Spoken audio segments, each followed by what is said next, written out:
ओम गजाननं भूतगणादिसेवितं कपीतजम्बूफलचारुभक्षणं उमासुतं शोकविनाशकारकं नमामि विघ्नेश्वरपादपङ्कजम्। कृष्णाय वासुदेवाय हरये परमात्मने प्रणतक्लेशनाशाय गोविन्दाय नमो नमः। ओम श्री महापुरुष देवाय नमः। ओम श्री गुरुदेवाय नमः। ओम आनंद स्वरूप भगवान की जय। ओम शांति स्वरूप भगवान की जय। हमारा चिंतन गीता अध्याय 3 श्लोक 21 पे चल रहा है। गीता का कर्मयोग। भगवान कहते हैं जैसे श्रेष्ठ आदमी व्यवहार करते हैं वैसे ही लोग अपना व्यवहार करते हैं। समर्थ जो लोग होते हैं, कैपेबल जो लोग होते हैं, सक्षम जो लोग होते हैं, विलक्षण जो लोग होते हैं, वो हमेशा लीक को छोड़कर चलते हैं। वो हमेशा अलग रास्ता बनाते हैं। ये सक्षमता की निशानी है। ये सामर्थ्यता का लक्षण है। वो किसी को फॉलो नहीं करता है, जबकि फॉलो करना यही निर्बलता की निशानी है। लोग बड़े आदमियों का फॉलो करते हैं और कहते हैं कि जो सबका हाल होगा वही अपना हाल हो जाएगा। ये निर्बल लोग हैं, फॉलोअर्स हैं, अनुयायी है मात्र केवल। तो पहली बात तो निर्बल है, इसलिए फॉलो करते हैं। और दूसरी बात, दोष का अनुकरण जल्दी से करते हैं। एक पिता ने कहीं प्रवचन सुना कि परिवार में यदि संस्कार लाने हो, संतानों को संस्कारी बनाना हो, तो रोज साथ में बैठकर भगवान की प्रार्थना करनी चाहिए।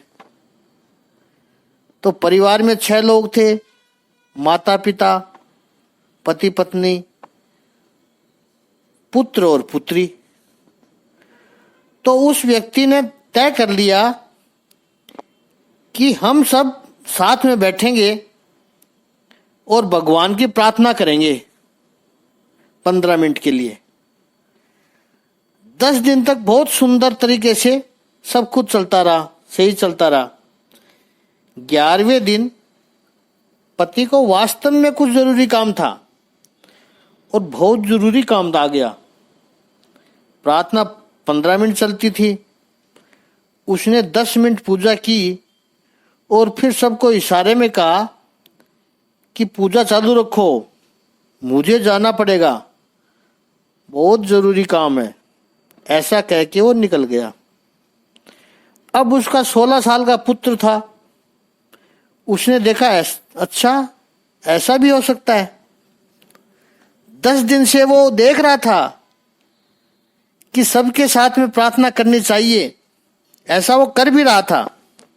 11वें दिन जैसे ही उसने देखा कि पिताजी एक्सेप्शन है, इसमें अपवाद है, इसमें जरूरी काम का बहाना चल सकता है। पिताजी पूजा करके 10 मिनट बाद उठे, केवल 5 मिनट पहले उठे।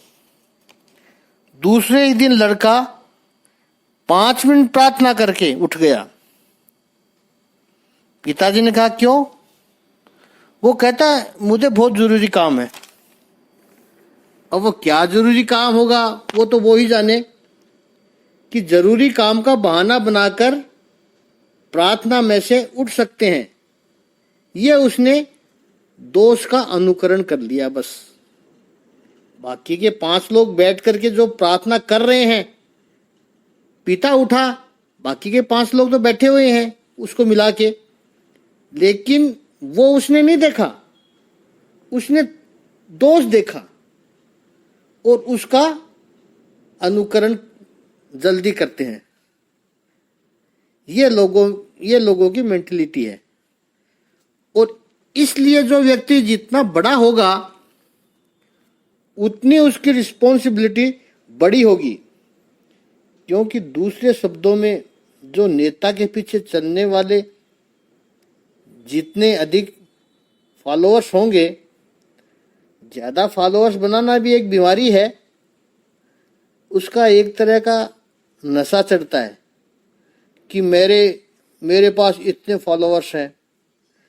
धर्म क्षेत्र में हो तो चेला बनाए, तो मेरे पास इतने सारे चेले हैं, बहुत अच्छा लगता है कि इतने लोग मेरे फॉलोअर हैं, लेकिन उतनी ही नेता की जिम्मेदारी बढ़ती है।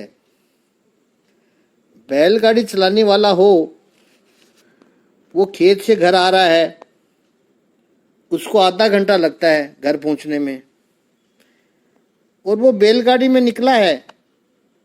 कभी कभी वो किसान बैलगाड़ी में बैठा हुआ नींद की झपकी भी ले लेता है, क्योंकि बैल का रोज का रास्ता है। खेत से निकले तो कुछ भी नहीं करे तो वे बैल घर पहुंच जाते हैं, और किसान एक 20 मिनट की झपकी भी ले लेता है, कोई फर्क नहीं पड़ता, घर आ जाता है। किसान यदि 10-15 मिनट की भी झपकी ले ले तो कोई फर्क नहीं पड़ता, लेकिन डबल डेकर एयर बस हो, उसमें 600 पैसेंजर ट्रेवल करते हैं, उसका पायलट 5 सेकंड की भी झपकी लगा दे तो सब ऊपर नीचे हो जाएगा। उसकी बहुत रिस्पॉन्सिबिलिटी है। इसलिए प्लेन में 2 पायलट होते हैं, क्योंकि उसमें छोटी सी भी झपकी लग जाए तो दूसरे दिन सारे विश्व के न्यूज़पेपर की हेडलाइन बन जाएगा, क्योंकि बैलगाड़ी नीचे है, कुछ भी नहीं हो सकता है उसको, और वो एयर बस 40,000 फीट की हाइट पर है। इतने सारे पैसेंजर उसमें बैठे हैं।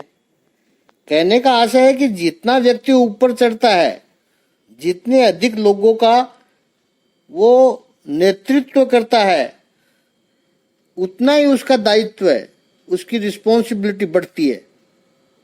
अब समझो, यह प्रश्न निर्माण होगा कि नेता यदि कुछ गलत काम करे तो हमें क्या करना चाहिए। भगवान ने इस श्लोक में जो श्रेष्ठ पुरुष का आचरण बताया है, 3 अध्याय के 21वें श्लोक में, यानी इसी श्लोक के प्रथम और दूसरे चरण में 5 पदों में वो आचरण बताए हैं, और उसका जो प्रभाव समाज पर पड़ता है उसमें मात्र 2 चरण प्रयोग किए प्रभु ने। यानी नेता का कर्तव्य 5 गुना है और लोगों का कर्तव्य 2 गुना बताया है। इसका अर्थ यह है कि नेता यदि 100% आचरण दिखाएगा तो लोग 40% फॉलो करेंगे। यहाँ नेता का मतलब जो व्यक्ति जिस भी फील्ड में समाज का नेतृत्व कर रहा है उसको कहते हैं नेता। वो नेता है, गुरु है, समाज सुधारक है। अन्य सब नेता की श्रेणी में ही आ जाते हैं, जो अच्छी बातों को फैलाते हैं। बुरी बात का तो तुरंत फल आने लग जाएगा। तभी लोग कहते रहते हैं बड़े ज्ञानी संत है, इतना अच्छा उपदेश करते हैं, फिर भी समाज में कोई असर नहीं पड़ता है। नहीं पड़ेगा। यह अपेक्षा मत करो कि उस महापुरुष का 100% असर तुरंत आने लगेगा।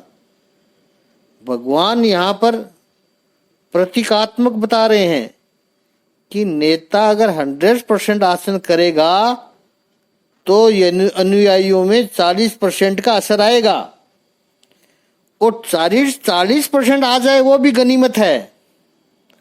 इसलिए पीढ़ी दर पीढ़ी जो डिजनरेशन हो रहा है, अधः पतन हो रहा है, वो बहुत खतरनाक है। कुछ सचेत व्यक्ति जागृति लाने की कोशिश करते हैं। वो इस नई जनरेशन को कहते हैं कि इन वैल्यूज को संभालो, ऋषियों के संस्कारों को संभालो, धर्म को, परंपराओं को संभालो। और नई पीढ़ी, उनको तो पता भी नहीं है कि वो क्या मिस कर रहे हैं। वो तो अपने अलग अलग विश्व में होते हैं, मेंटल स्टेट में होते हैं वो तो कितना बड़ा समाज का, अध्यात्म का नुकसान है। यही चिंता है, वेदना है। हाँ, कुछ लोग हैं जो इस भव्य परंपरा की ज्योति को आगे ले जाने की कोशिश करते हैं। इसलिए यहाँ भगवान श्री कृष्ण कहते हैं, लोग अच्छी बातों का अनुसरण नहीं करते हैं। परिवार की जो जॉइंट फैमिली में किसी एक व्यक्ति ने संध्या करना छोड़ दिया तो बाकी जो लोग छोटे छोटे हैं परिवार में, उसका वो रेफरेंस देकर संध्या वंदन का फॉलो नहीं करते हैं। छोटे चाचा तो नहीं करते, तो हम भी क्यों करें। बाकी जो बड़े 4 चाचा कर रहे हैं उनको फॉलो नहीं करेंगे, छोटे चाचा नहीं करते हैं उनको फॉलो करेंगे। तो उनको छोटे चाचा मॉडर्न लगते हैं, उनका फॉलो करना उनको अच्छा लगता है। ये भगवान की वेदना है। जरा सोचिए, 5300 वर्ष पहले भगवान श्री कृष्ण ने ह्यूमन साइकोलॉजी को इतनी अच्छी तरह से समझा है, और कर्मयोग में वो कितना आवश्यक है। यदि समाज में कर्मयोग निभाना है, समाज को यदि प्रगति करनी है, लोगों को यदि सुखी करना है, तो कर्म तो करना पड़ेगा, पुरुषार्थ तो करना पड़ेगा, और पुरुषार्थ सही दिशा में होना चाहिए। इसलिए नेताओं की, लीडर्स की जिम्मेदारी बहुत ज्यादा बढ़ जाती है। ऐसा भगवान इस 21वें श्लोक में बता रहे हैं। आज समाज के रोल मॉडल बदल गए हैं। समाज किसको फॉलो कर रहा है? समाज मूल्य को फॉलो नहीं कर रहा है। समाज केवल सफल व्यक्ति का फॉलो कर रहा है, और सफल व्यक्ति यानी केवल पैसे वाला, अमीर, बस।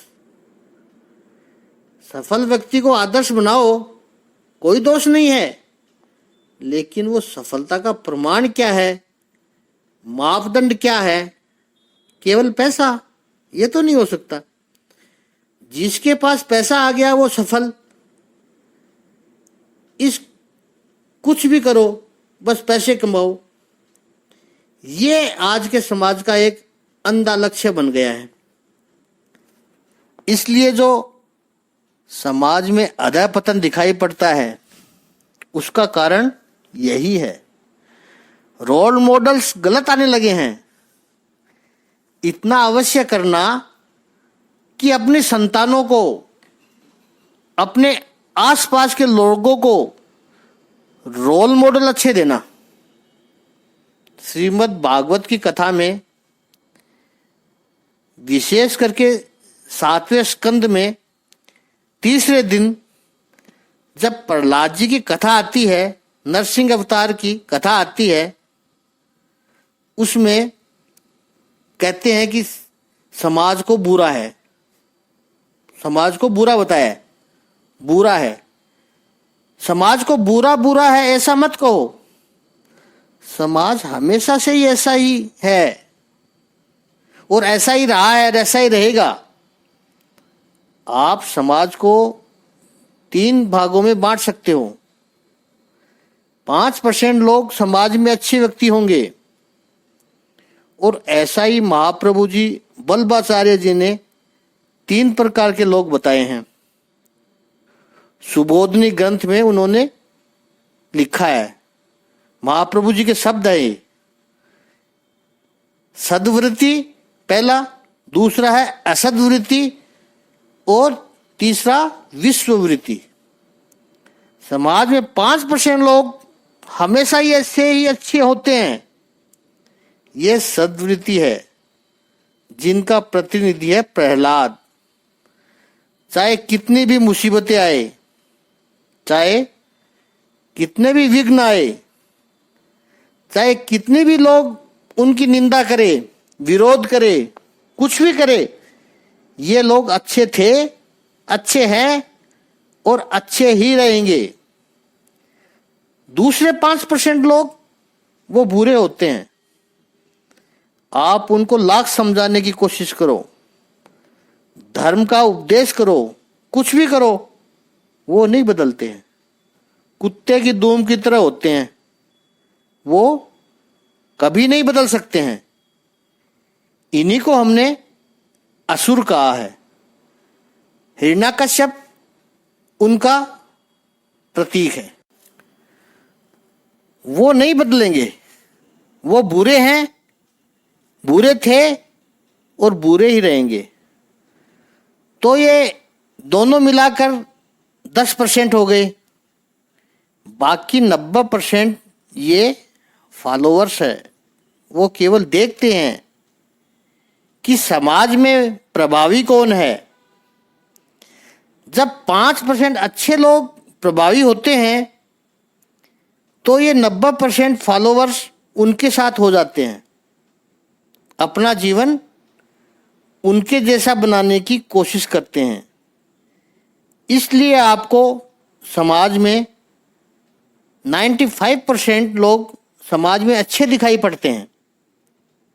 इसे कहते हैं सतयुग या त्रेता युग। भगवान राम थे, तब भी रावण तो था, लेकिन अधिकतर लोग भगवान राम के पीछे थे। अधिकतर लोग राम को सपोर्ट करते थे। कैकेयी ने जब गलत वरदान मांगे कि हाथों हाथ लोगों ने तय कर लिया कि हम भगवान राम के साथ हैं, कैकेयी के साथ नहीं है। इतनी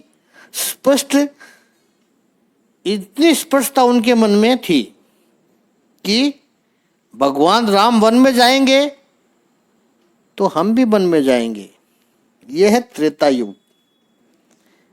95 फॉलोवर्स है, वो अच्छे लोगों के पीछे चलते हैं।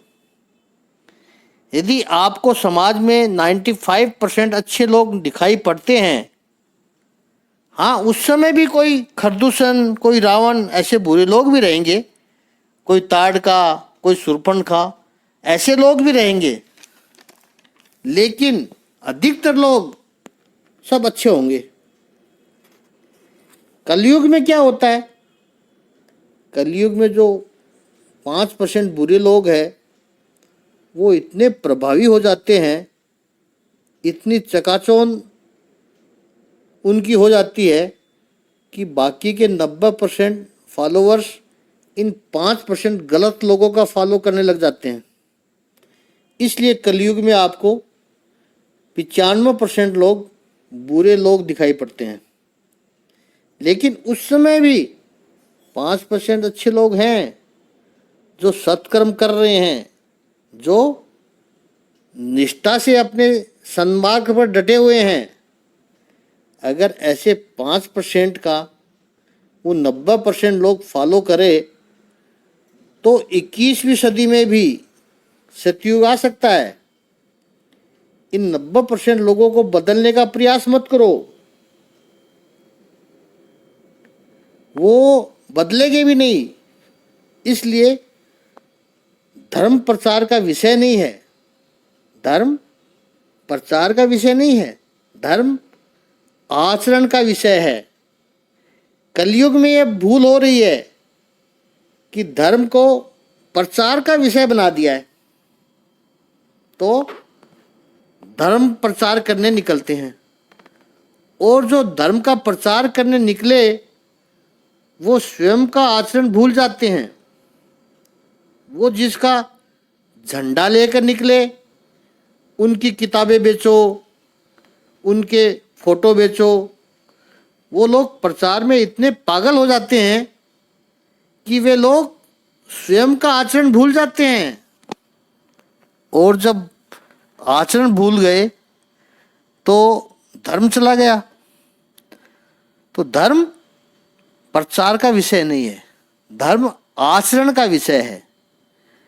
यद यदाचरति, भगवान श्री कृष्ण ने ये नहीं कहा कि धर्म का प्रचार अति श्रेष्ठ है। श्रेष्ठ व्यक्ति जो प्रचार करता है उसका असर नहीं होता है। आप गीता के वीडियो को देख रहे हैं, लेकिन शब्द का असर कभी नहीं होता है। जब तक वक्ता के जीवन में आपको कोई अच्छा न दिखे, वक्ता के जीवन में कोई अच्छी बात है और उसके नज़दीक के लोगों को दिखाई पड़ता है कि पूर्णतः अच्छा हूँ,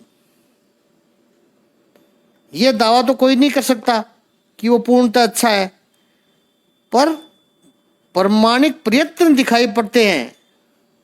प्रामाणिक प्रयत्न तो दिखाई पड़ने चाहिए ना। अच्छे की ओर जाने की ओर प्रामाणिक प्रयत्न करता है, वो ईमानदारी की कोशिश है, ऑनेस्ट एफर्ट्स करता है। उसके जीवन में जो भी प्रतिकूलताएं आई, जो भी आई, उन सब में से वो कैसे बाहर निकलता है, कैसे अपने आप को बनाता गया, कैसे उन सब चीज़ों को सहजता से झेलकर उनसे बाहर निकलता है, जो आचरण में से सीखने को मिलता है। आचरण का जो प्रभाव पड़ता है वो प्रामाणिक होता है। यहाँ ये सूक्ष्म बात और कहें कि मनुष्य की जो आभा होती है, ओरो होती है, ओरो बनती है, वो उसके आचरण का परिणाम है। वो कभी उसके प्रचार का परिणाम नहीं हो सकती है। जितना वो आचरण में प्रैक्टिस करेगा, जितना वो आचरण में रखेगा, उतना उसका ओरो तेज प्रभावी होता जाएगा और परिणाम उसका आता है। धर्म के प्रचार में हाथ पैर ज़्यादा मत मारना, उससे कुछ भी नहीं होगा।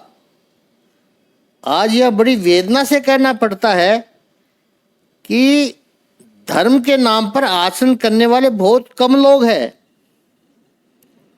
धर्म के नाम पर प्रचार करने वाले लोगों को तैयार किया जाता है। यदि आप किसी एक के पीछे चले हो, उसको गुरु तो नहीं कहेंगे, वो तो बहुत ऊंचा और बड़ा शब्द है, इसलिए उस शब्द का तो प्रयोग नहीं कर रहा हूँ। किसी एक को जरा आप मानना शुरू किया, वो तुरंत तुम्हें अपना प्रचारक बनाने को छोड़ देगा। उसको यह इंटरेस्ट नहीं है कि तुम आचरण क्या करते हो, तुम उसका प्रचारक बन जाओ, वो खुश है। और ऐसा व्यक्ति गुरु तो हो ही नहीं सकता। गुरु तो अपने शिष्य का आचरण देखना चाहता है, प्रचार तो अपने आप हो जाएगा। पुष्प यदि खिला है तो उसकी सुगंध अपने आप फैलेगी। सुगंध फैलाने के लिए पुष्प को नगाड़े नहीं बजाने पड़ते हैं कि देखो मैं खिल गया, अब मेरी खुशबू लो। अपने आप खुशबू फैलेगी। या हो कि बीज खिले नहीं कि भेज दिया बाजार में, जाओ प्रचार करो, वो क्या प्रचार करेंगे? क्योंकि उनके जीवन में तो कुछ दिखाई ही नहीं पड़ता है, कुछ दिखता ही नहीं है। इसलिए एक प्रचार करने निकलता है तो दूसरा कोई अन्य गुरु का शिष्य उसका विरोधी भी निकल जाता है और वो आपस में झगड़ते रहते हैं। इससे नुकसान सनातन धर्म का हो रहा है, क्योंकि ये केवल खोखले भीतर से खाली प्रचारकों की वजह से संप्रदायों में संघर्ष बढ़ता है। यदि आचरण मूलक लोग होते हैं तो संप्रदाय में संघर्ष नहीं बढ़ता, फिर हमारा वाला तुम्हारा वाला हो जाता है। जिसको लोग धर्म की लड़ाई कहते हैं वो धर्म की लड़ाई नहीं होती है, वो प्रचारकों की लड़ाइयाँ हैं। आचरण करने वाले लोग क्यों लड़ेंगे? क्योंकि आचरण तो सबका एक समान है। आचरण करने वाला तो अपना लक्ष्य देखता है, लक्ष्य सबका समान है। तो श्रेष्ठ व्यक्ति को चाहिए कि वो प्रचार के पीछे न भागे, वो आचरण देखे। यद यदा चरति श्रेष्ठ सतत देवे तरोजन। यहाँ भगवान श्री कृष्ण अर्जुन से कहते हैं कि जो जो आचरण श्रेष्ठ लोग करते हैं, सामान्य व्यक्ति उन्हीं का अनुसरण करते हैं।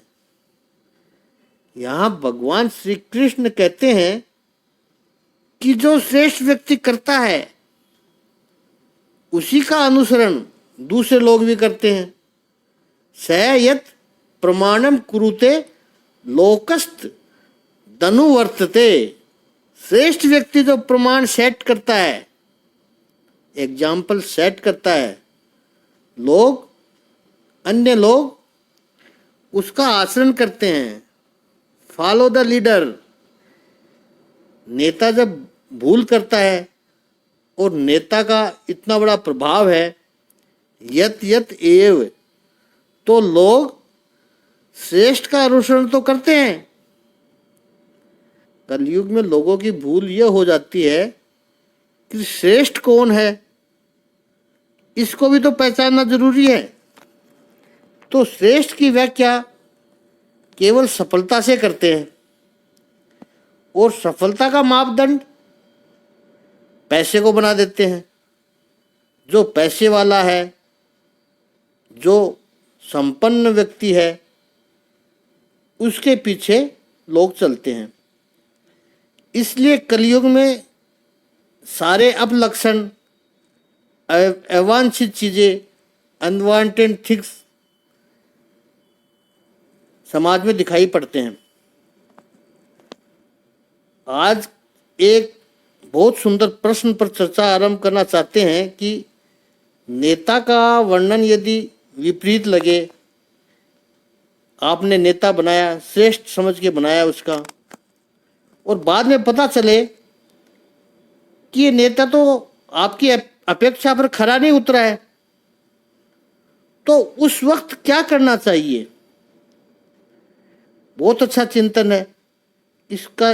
इस पर हम कल विस्तृत रूप से चिंतन करेंगे। भगवान क्या कहते हैं इस संबंध में अच्छी तरह से चिंतन करेंगे इस पर कल।